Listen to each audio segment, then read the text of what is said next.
Hello and welcome back. Today we have a 2007 ML320 CDI 4MATIC to review. What a mouthful. I just bought this car yesterday for $2,000 due to this little bit of accident damage right here on the side.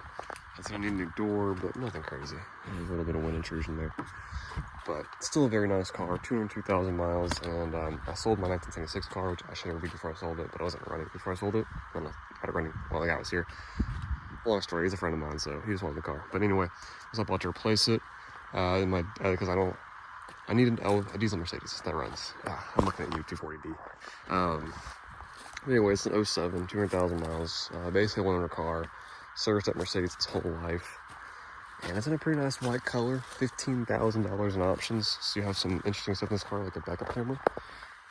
And I know you'll say, oh, Lexa said that. I'm getting that in a later video. But anyway, it's a pretty nice car. My babysitter had one of these when I was a kid, so I do remember these fairly well. Back when they were brand new, back in, 05-ish when they came out.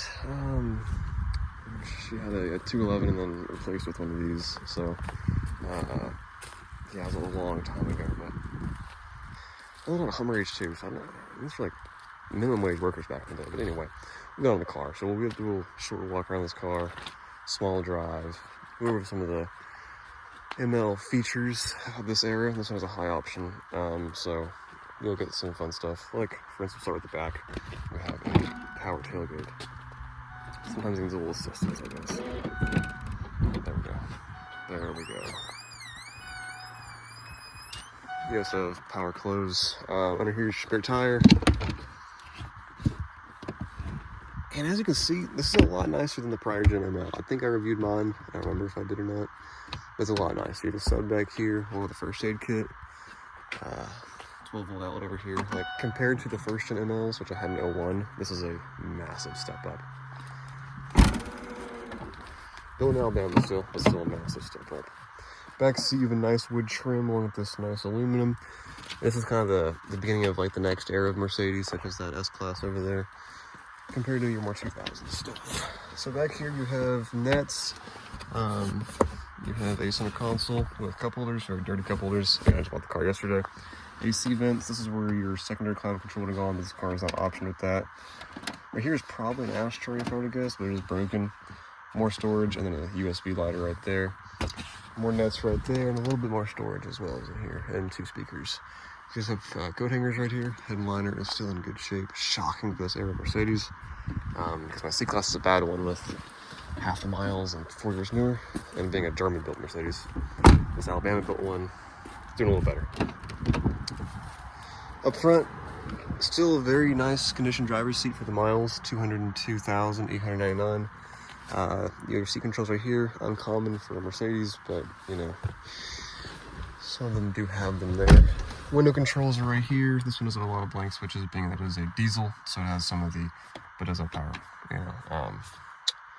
closed. This one also has xenon headlights, as well as headlight washers. Parking brake is right here. Turn signals, cruise control, as well as your steering wheel control and paddle shifters. All your buttons for the heads-up, or not heads-up display, but the instrument cluster are right there, as well as your volume settings. And this one is one of the first ones I've seen, maybe the first one actually, with a column shifter, because it's a truck. Nice grab handles right here. I'm not a big fan of this, to be honest. It's kind of in the way of your feet, because I kind of usually lean my leg right here when I'm driving, and it's in the way. Right here you have storage with some popcorn. If I can get this released, I will show you the car phone this car has. There we go. Mercedes-Benz Bluetooth car phone. First one I've seen, the only one I've actually had in a car. Over here is the glove box, and I believe in here, down here actually, is the original window sticker. Sold new at the local Mercedes dealership for $55,000. This car had a base MSRP of, this is a CDI as well as a diesel, so a little bit of MPG. Base MSRP of $43,000. This one was $55,750 with delivery.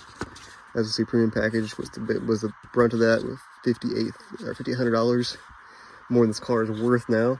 Cargo net, iPod, the usual stuff, leather seats. Those matches legit leather seats, unlike most of these MLs. Up here, the sunroof, your controls. I also have visors with the secondary visor, which is always nice.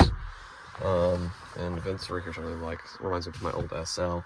You also have those nice little vent clips up there like the SLRs. So anyway, let's get into the starting procedure of this diesel Mercedes. Pretty common, awesome.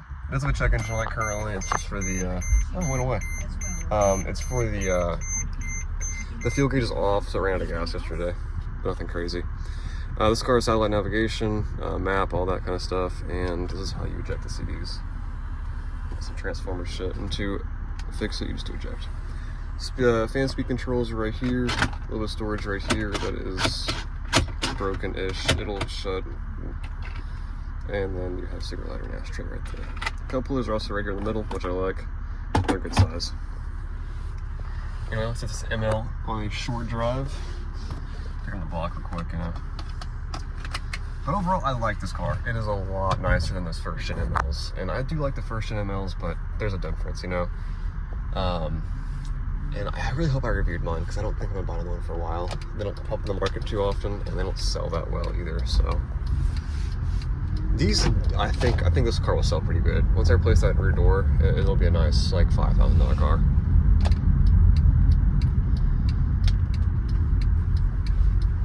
But yeah, it is pretty nice. The diesel torque is there. With this car is about 400 pound-feet of torque and 215 horsepower.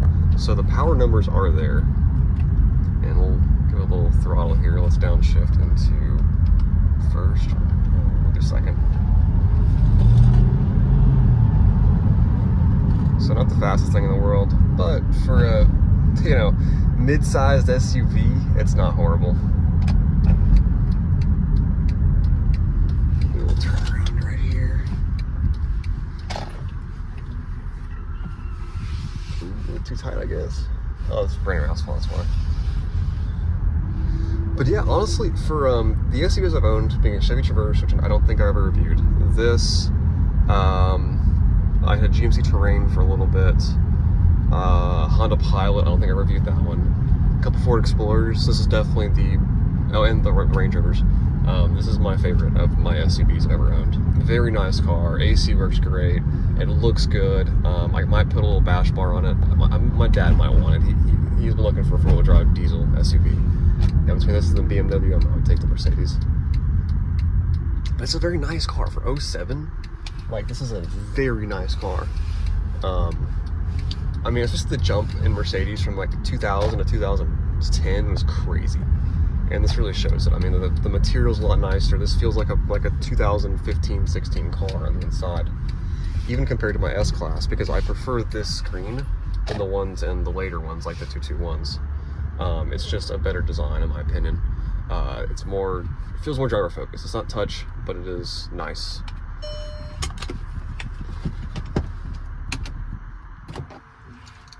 I mean, I'll show you the difference. This is a 2007 Mercedes. And, motherfucker, this thing always shocks me when I get out of it. I don't know why. But here is a 2000 Mercedes. So that's the massive difference in interiors between the two cars. And this has just occurred over not that long. I mean, these cars debuted in '99. These debuted in 2005. But I guess I'll show you this one while I'm here. Here's the interior of the next gen, or I guess the same generation Mercedes, but the next generation of touchscreen. It's like this. I don't really like the center mounted screen. I really don't. I prefer the one like in the ML, which is more like 211-esque. But yeah, so I would definitely buy this car. It's a very nice car, very competent, still looks modern, and from what I heard, they're fairly reliable. Other than the 7-speed transmission, they're fairly reliable. So I would recommend an ML320 CDI.